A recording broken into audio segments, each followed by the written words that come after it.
Hello guys, welcome to my YouTube channel. Halo semuanya, apa kabar? Semoga sehat selalu ya. Sebelumnya perkenalkan, nama aku Putri Devistiarini, biasa dipanggil Devi, dan aku berasal dari Bali. Sebenarnya ini merupakan konten YouTube pertama aku, apalagi membahas tentang sharing dunia aviasi. Dan walaupun sebelum-sebelumnya aku udah pernah membuat konten tentang latihan menari Bali, tapi aku masih canggung gitu kalau ngomong di depan kamera kayak sekarang karena belum terbiasa gitu. Jadi mohon maaf ya teman-teman, dan jangan dihujat ya teman-teman. Nah teman-teman, aku akan membagi video ini menjadi 3 part supaya nggak kepanjangan dan kalian nggak bosan. Nah, part pertama itu membahas tentang bagaimana sih perjalanan aku mengenal dunia aviasi. Terus part kedua itu tentang gimana sih masa-masa aku menjadi siswa training di maskapai. Kemudian part ketiga itu akan membahas tentang bagaimana pengalaman enak dan gak enak setelah terjun ke lapangan kerja. Oke, jika kalian penasaran, tonton video ini sampai akhir ya. Nah, aku bekerja di salah satu perusahaan swasta di Indonesia yang bergerak di bidang dunia penerbangan sebagai seorang flight attendant atau pramugari. Nah, kalian pasti tahu kan, apa sih itu pramugari? Mungkin kalian berpikir, kalau pramugari itu adalah orang yang menyambut penumpang di pesawat.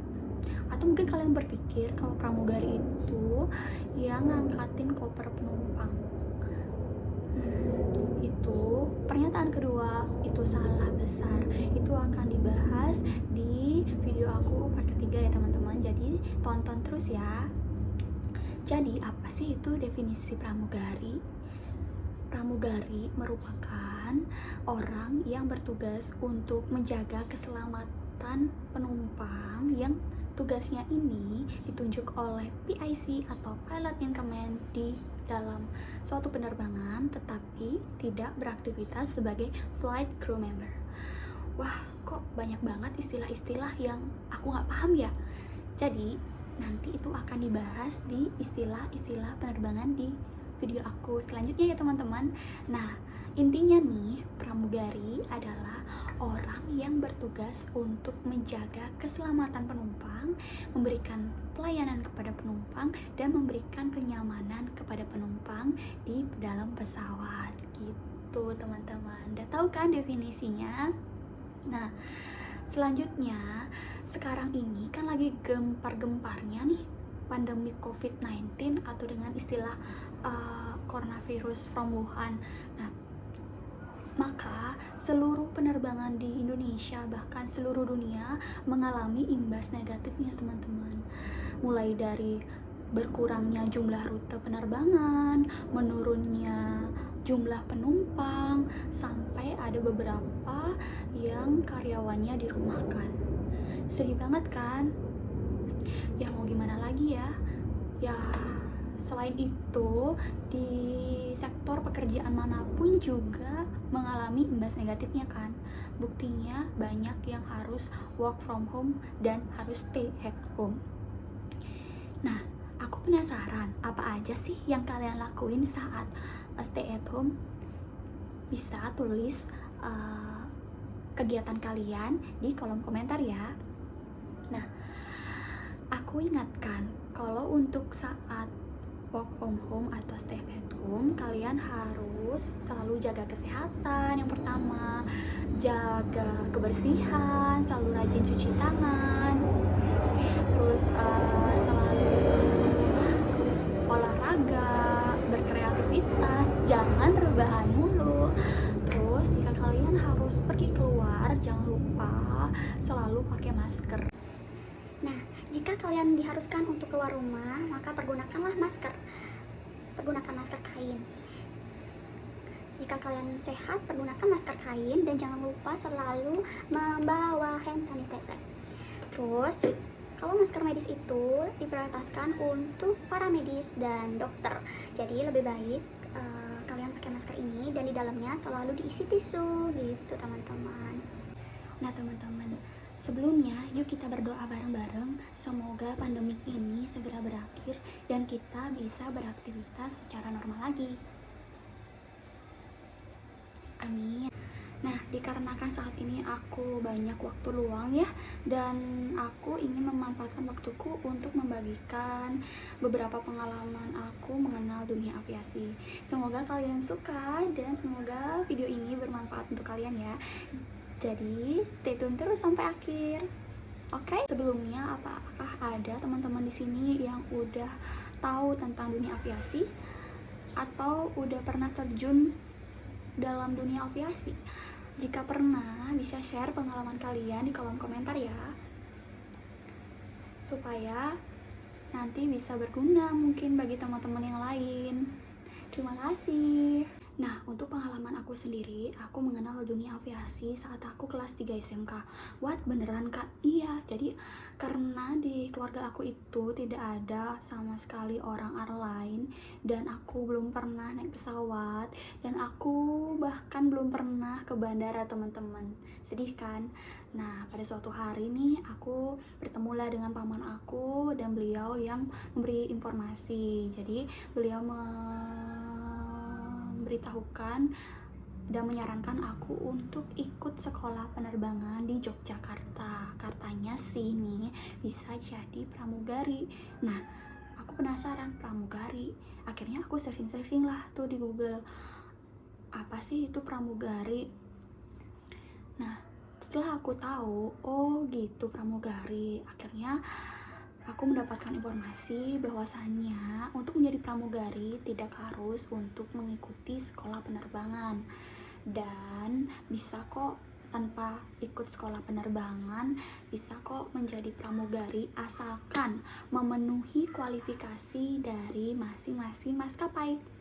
Nah, perlu aku sampaikan bahwasannya kalau masuk sekolah penerbangan itu biayanya mahal banget teman-teman. Jadi itu ya Tuhan, waktu tahun 2015 ya sekitar 35 sampai 37 juta.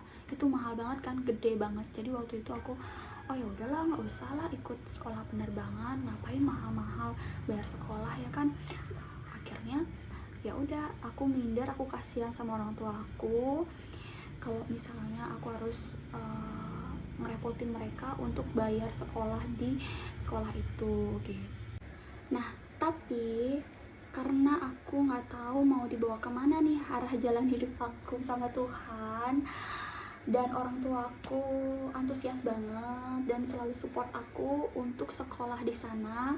Akhirnya aku tertariklah untuk ikut daftar di sekolah itu dan mengikuti serangkaian proses seleksi pendaftarannya, mulai dari mengukur tinggi badan, berat badan, tes performance, tes wawancara, kemudian ada tes medical check up, dan puji syukur Tuhan baik banget, akhirnya aku lolos dan berangkat deh ke Yogyakarta untuk menempuh pendidikan. Nah teman-teman, untuk di sekolah penerbangan ini terdiri dari 2 kelas, yaitu ada kelas bisnis dan kelas eksekutif. Waktu itu aku mengambil kelas eksekutif karena biar bisa dapat ilmunya secara detail tentang dunia aviasi, baik itu tentang ground handling, baik itu tentang flight attendant-nya sendiri. Aku bersyukur banget sekolah di penerbangan ini, walaupun dengan biaya yang mahal, nggak apa-apa lah, tapi pengalamannya itu yang nggak bisa aku lupain. Nah, di situ aku bisa bertemu dengan banyak teman-teman dari berbagai daerah, seperti dari Demak, dari Pati, dari Solo, dari Lombok, dari Bali sendiri, dan dari Yogyakarta sendiri, dan lain-lain, banyak banget. Aku nggak bisa sebutin satu-satu daerahnya. Nah, kita bisa kumpul-kumpul bareng di asrama, terus bisa saling sharing tentang pengalaman kita gimana dulu, bisa sharing tentang budaya daerah masing-masing, bisa sharing tentang bahasanya gimana, apalagi yang paling menarik itu adalah bisa sharing makanan khas daerah masing-masing. Itu enak dan seru banget. Selain itu, karena lokasinya berada di Yogyakarta, dan itu merupakan kesempatan aku untuk belajar merantau pertama kali dan belajar untuk lebih mandiri lagi.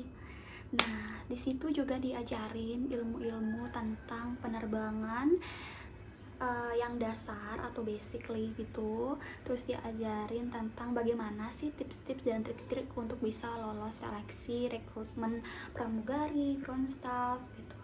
Terus diajarin tentang berbagai macam istilah-istilah dunia penerbangan, dan kita dapat ilmu dan dapat informasi secara update tentang adanya bukaan lowongan kerja di suatu maskapai, baik itu bukaan ground staff maupun bukaan tentang flight attendant sendiri. Tapi nih sayangnya mereka itu tidak menjamin kita 100% keterima di maskapai. Jadi ini tergantung dari usaha masing-masing orang dan juga nasib orang ya. Jadi ya udah, ada beberapa yang keterima, ada juga yang beberapa enggak keterima. Itu tergantung dari usahanya dan mungkin tergantung dari nasib orang berbeda-beda gitu ya. Nah, pengalaman apa sih yang aku dapetin di sekolah penerbangan itu yang paling berkesan? Yaitu adalah mengikuti Jungle Survival. Nah teman-teman, ada yang tahu nggak Jungle Survival itu kayak gimana sih? Atau ada yang udah pernah ikut Jungle Survival? Bisa tulis pengalaman kalian di kolom komentar ya.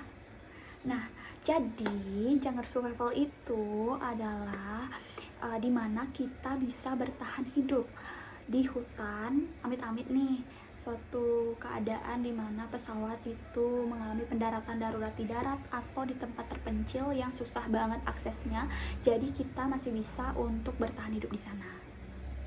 Nah, waktu itu seru banget karena diajarin gimana sih kita bisa memanfaatkan apa yang ada di alam dengan mencari tanaman yang bisa dimakan, dengan mengolah binatang apa yang bisa dimakan, terus dengan mencari sumber daya air yang bisa untuk diminum. Terus nih kita diajarin cara bikin tenda atau bivak. Jadi dengan memanfaatkan apa yang ada. Waktu itu aku bikin tenda bersama teman-teman satu regu dengan menggunakan mantel. Pakai mantel, terus cari bahan-bahan kayu gitu, kita potong-potong, ya udah itu dipakai buat ketok-ketokin gitu loh. Terus di sana yang paling berkesan banget yaitu adalah aku pernah minum air selokan dan air sungai tanpa direbus, teman-teman. Oh my god, kalau pasti nggak nyangka kan kalau aku pernah minum itu.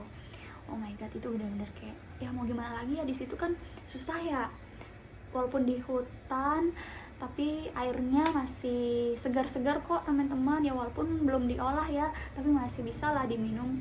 Aku nggak diare kok habis minum itu, tenang aja, nggak diare kok, mungkin udah kebal kali ya. Selain itu kita juga diajarin untuk nangkep ular. Oh my god, ular, iya ular. Gimana sih kalau nangkep ular, kan geli-geli gitu ya, terus serem lah, takut gitu dipatuk sama ularnya. Jadi waktu itu kita diajar gimana sih cara nangkep ular, terus gimana cara ngolah ular ini biar bisa dimakan gitu. Terus mencari apa ya, banyak lah pokoknya yang dicari waktu itu, cari tanaman lah apalah gitu yang bisa diolah. Nah yang paling parah nih, waktu itu kita tuh digojlok habis-habisan, dihukum bareng-bareng gitu. Jika ada teman kita yang salah, satu orang itu yang kena satu regu. Nah dengan istilah nih, satu kena satu salah semua kena, jadi kayak gitulah pokoknya. Itu tragis sih, gimana sih, orang bukan kita yang salah, orang lain yang salah, masa kita ikut-ikutan ya kan, kita ikut-ikutan kena, kita ikut-ikutan dihukum, parah nggak sih? Ya walaupun demikian, walaupun sering dihukum ya, tapi itu jadi efek jera, jadi kita bisa lebih kuat mental kita nantinya, entah itu menghadapi senioritas di dunia kerja atau apa. Jadi itu benar-benar membuat kita lebih kuat lagi supaya mental kita nggak lemah gitu teman-teman. Walaupun sering dimarah atau sering digojlok, disuruh push up, kayak disuruh sit up, terus disuruh jongkok bangun, benar-benar deh itu pengalaman the best dan gak akan terlupakan. Nah sebenarnya untuk program sekolah penerbangan ini itu sekitar 1 tahun, 6 bulan belajar di kelas dan 6 bulan OJT di bandara. Namun untuk aku sendiri baru beberapa bulan, kalau nggak salah baru 3 bulan ya, waktu itu ada beberapa informasi lowongan kerja rekrutmen di suatu maskapai atau di beberapa maskapai, aku lupa, dan itu kita ikutan apply di sana. Nah pada saat itu sih aku gagal ya teman-teman, jadi aku udah berulang kali tes dan aku gagal. Aku pernah gagal di performance karena aku punya gigi yang berantakan yang di bawah ini. Nah aku tuh sempat ngedrop sih karena dibilang gigi aku berantakan, terus aku mau gimana sih, ngedrop lah ya. Terus pernah dibilang rahangku bergoyang gitu ya. Setiap orang pasti punya kekurangan masing-masing ya, tapi aku sekarang ini aku tetap bersyukur sih, apa yang ada dalam diri aku ini aku tetap syukurin karena ini adalah pemberian Tuhan. Aku nggak pernah kok ngerasa kayak oh gitu ya gimana gitu karena giginya dibilang berantakan atau rahangnya dibilang bergoyang. Ya udah terima aja gitu, emang gitu kok faktanya. Jadi ya udah aku memang ngedrop gitu, sedih, kecewa banget, tapi aku nggak putus asa teman-teman. Aku terus berjuang waktu itu karena aku selalu ingat orang tua aku udah nyekolahin aku di sekolah penerbangan ini dengan biaya yang mahal. Masa sih ya baru segini aja aku udah nyerah? Ya sih, kamu kok nggak punya niat sama sekali deh, udah usaha kayak gini, udah perjuangannya udah kayak gini kok masih nyerah. Jadi ya udah aku tetap berusaha, optimis, pasti suatu saat aku bisa. Mungkin dengan berulang kali aku coba lagi, pasti suatu saat aku bisa. Dengan beberapa kekurangan aku, dengan beberapa kelemahan aku ini yang ada di fisik aku, semoga aja aku masih bisa diterima untuk menjadi seorang pramugari, atau minimal banget lah ground staff gitu. Waktu itu aku selalu menaruh lamaran kerja, baik itu ground handling, baik itu pramugari, semua aku tempatin lamaran kerja di maskapai manapun, entah itu maskapai, entah itu PT Angkasa Pura, semua aku taruh lamaran kerja. Dan kalau ada panggilan aku ikut tes, nggak lolos ya udah, terus ada panggilan lagi aku ikut tes, nggak lolos ya udah ulang lagi gitu, terus-terusan kayak gitu teman-teman. Jadi harus tetap berjuang. Nah sebenarnya kan program sekolah di Yogyakarta itu 1 tahun ya, baru jalan keempat aku udah merantau ke Jakarta dan aku mengikuti rekrutmen yang ada di sana. Jadi program sekolah yang ada di Yogyakarta aku udah lepas karena di Jakarta masih ada proses-proses next dari tahapan rekrutmen gitu. Jadi aku stay di Jakarta. Nah pada bulan Januari 2016 itu adalah bukaan initial flight attendant di Tangerang. Aku ikutan daftar di sana. Itu merupakan harapan terakhir aku, kesempatan terakhir aku untuk ikutan tes pramugari di Jakarta. Nah karena udah banyak banget kan pengorbanannya, udah banyak banget biaya yang dikeluarkan, ya udah ini merupakan harapan terakhir aku, kesempatan terakhir aku. Jika ini gagal ya udah aku balik pulang ke Bali dan aku nyari kerja di Bali aja gitu. Jadi waktu itu aku bener-bener kayak udah nyerah aja dah, ini kesempatan terakhir aku, udah pasrah sama sekali. Ya udah gitu, ini merupakan kesempatan aku terakhir, semoga lulus. Itu sih harapan aku waktu itu. Nah teman-teman, karena aku mengikuti seleksi rekrutmen ini tahun 2016 dan sekarang udah 2020, jadi aku lupa gitu apa aja sih tahapan-tahapannya. Jadi mohon maaf kalau misalnya nggak urut tahapannya, dan aku akan membagikan poin-poinnya aja ya teman-teman. Jadi perlu aku tekankan kembali, untuk setiap airline atau maskapai itu berbeda rangkaian tesnya, berbeda rangkaian tahapan-tahapan rekrutmennya. Bahkan nih, walaupun di airline yang sama, kalau tahun 2016 tahapannya seperti ini, 2017 seperti ini, 2018 seperti ini, 2019 seperti ini, 2020 seperti ini. Jadi gak semuanya sama, mungkin akan berbeda-beda gitu. Nah aku akan share apa aja sih tahapan-tahapan yang aku lalui pada saat rekrutmen tahun 2016 di maskapai tersebut. Yang pertama, tahap mengukur tinggi badan dan berat badan. Nah, ini tinggi badan dan berat badannya harus proporsional. Dan waktu itu aku mengukur tinggi badan dan berat badan aku dengan memakai acuan tinggi badan dikurangi 110, dapatlah tuh berat badan ideal. Nah, kan waktu itu aku tinggi badannya 164, terus dikurangi 110, berarti berat badan aku idealnya 54. Waktu aku tes, berat badan aku 52, jadi under ya teman-teman. Aku nggak ngerti sih kenapa bisa keterima juga, jadi mungkin ada acuan yang lain. Nah, setelah aku searching ternyata ada acuan namanya BMI atau Body Mass Index, itu lebih detail tentang berat badan, jadi pengukurannya lebih tepat gitu, antara batas minimum dan batas maksimumnya ada gitu loh teman-teman. Jadi jika kalian punya berat badan sekian, apakah itu masih termasuk dengan tinggi sekian, apakah itu masih termasuk kriteria untuk lolos atau enggak, itu bisa dicek di BMI, bisa kalian searching di Google ya teman-teman. Tahap kedua yaitu adalah tahap performance. Waktu itu aku dites bersama teman-teman yang lain berjejeran, kalau nggak salah sekitar 4 orang atau 3 orang gitu, aku lupa. Dan di depan ada para user yang ngetes kita, terus ditanya lah tentang perkenalan diri. Nah, perkenalan diri, terus mungkin mereka melihat waktu perkenalan diri itu gimana sih pembawaannya, gimana sih raut wajahnya, terus ada jerawat nggak gitu kan, terus senyum nggak kayak gitu. Jadi waktu itu sebisa mungkin kalian selalu senyum ya teman-teman. Terus